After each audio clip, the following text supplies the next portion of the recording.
Anyone can show me one example in the history of the world of a single psychic who's been able to prove under reasonable experimental conditions that they are able to read minds. Hi everyone, today we're going to address a couple videos directed towards me, although I'm not actually mentioned in either of the videos. He's stated they are towards me. The first is hardcore atheism is pseudoscience, so let's see what he has to offer. Skeptical atheism is unscientific. Atheists claim to use logic. Yes, whoa, time out. Whoa, time. There is no God is a positive assertion, but who makes that assertion? Who are you quoting right there? I don't know any atheist that says that. We don't claim there is no God. We just claim that there hasn't been evidence brought forth that there is a God. That's my assertion, at least. I've stated that as my assertion. So if this video is directed towards me, where have I ever said this? I haven't. So, straw man. Number one. Let's see if we got any more. Can anyone prove there is no God? No. Can you prove there is a God? Because your explanation is a little bit more complicated than my explanation. You're so clever, Mr. Atheist. So where is the evidence? The evidence for there not being a God? Like, what are you just...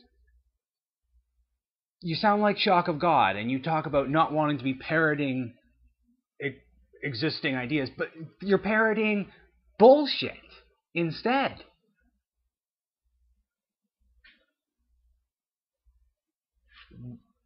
Atheists do not have to give evidence for God. You, if you are a theist, then have to give evidence for there being a God. That has not been supplied. There isn't any evidence for there not being a God. That's fine. You made up the assertion. The empirical scientific method. Yes. Hypocrites. Actors.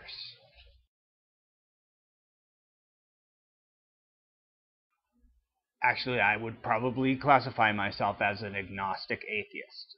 I don't know if there is a God, and I don't believe that I have any reason to believe that there is a God. I'm an agnostic atheist.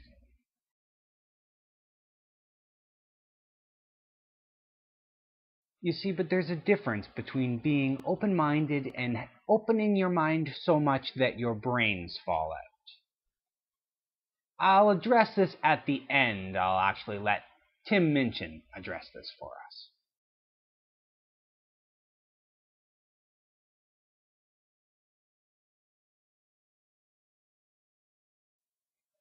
You are really going to talk about ego, Mr. Comment and Sub-Whore? No, science isn't supposed to be about ego at all. Anubis2814 made a video the other day about this. I believe you made a comment on an earlier video of his. Well, he addressed your concerns directly. I bet you didn't have anything to say about that, though, did you? I'll link it in the blowjob bar.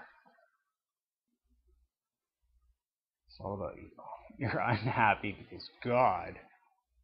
Why God is in quotes there, I don't know. Why would anybody take revenge against something that they didn't think exists? Like, how can that make any sense to you? I don't understand how that could make any sense to you. It's nothing to do with ego. I am searching for the truth. And I think people who spread bullshit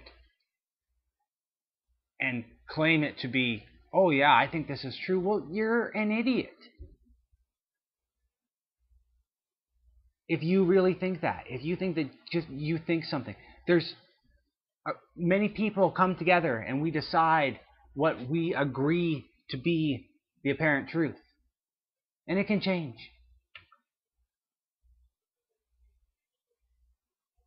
You go by your feelings like a lovesick puppy. Like, no. Look at who's all emotional here.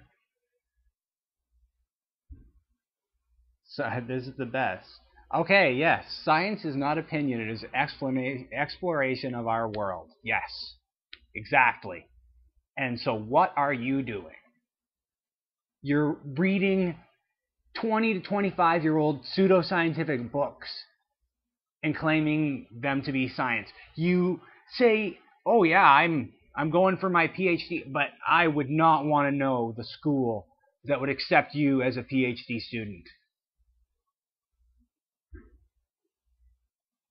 The stuff you put out is nowhere close. Like, what are you going for a PhD in? Like, linguistics or something? Because it sure as hell isn't anything science-based. You're going for a PhD in naturopathic medicine.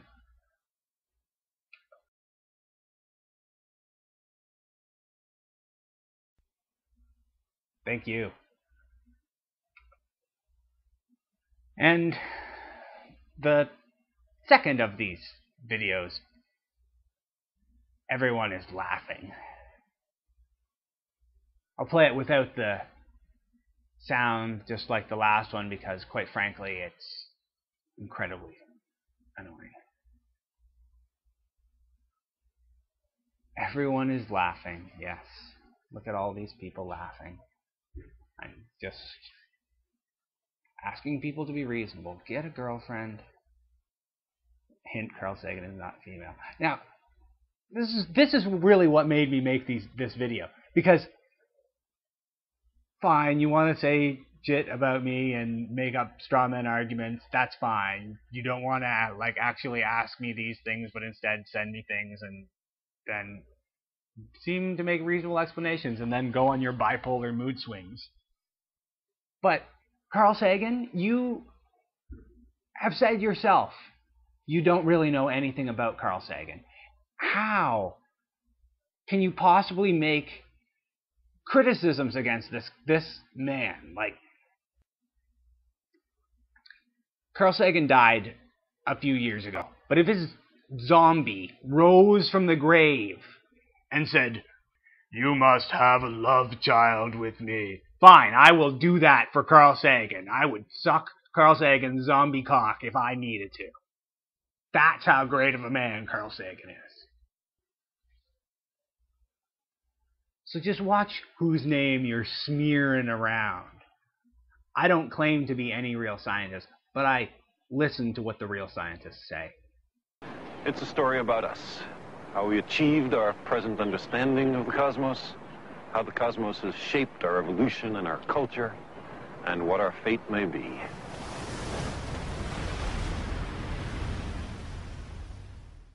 And so, until next time, a little Tim Minchin to guide us out. Peace. This religious friend of mine, arguments often end with him telling me that I'm not very open-minded. And because he's my friend and I respect him, I've written him a song. It's called, "If You Open Your Mind Too Much, Your Brain Will Fall Out." Which I think is brilliant. It's so clever. Unfortunately, I didn't come up with it myself. I read that in a book. So to avoid copyright issues, I've given it a subtitle, which is, "Take My Wife!"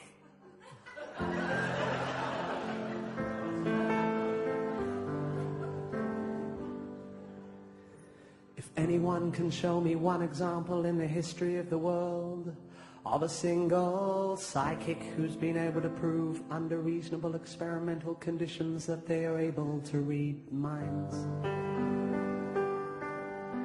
And if anyone can show me one example in the history of the world of a single astrologer who's been able to prove under reasonable experimental conditions that they can predict future human events by interpreting celestial signs. And if anyone can show me one example in the history of the world of a single homeopathic practitioner who's been able to prove under reasonable experimental conditions that solutions made up of infinitely tiny particles of good stuff dissolved repeatedly into relatively huge quantities of water have a consistently higher medicinal value than a similarly administered placebo. And if anyone can show me one example in the history of the world of a single spiritual person who's been able to show either empirically or logically the existence of a higher power with any consciousness or interest in the human race, or ability to punish or reward humans for their moral choices, or that there is any reason other than fear to believe in any version of an afterlife, I will give you my piano, one of my legs, and my wife.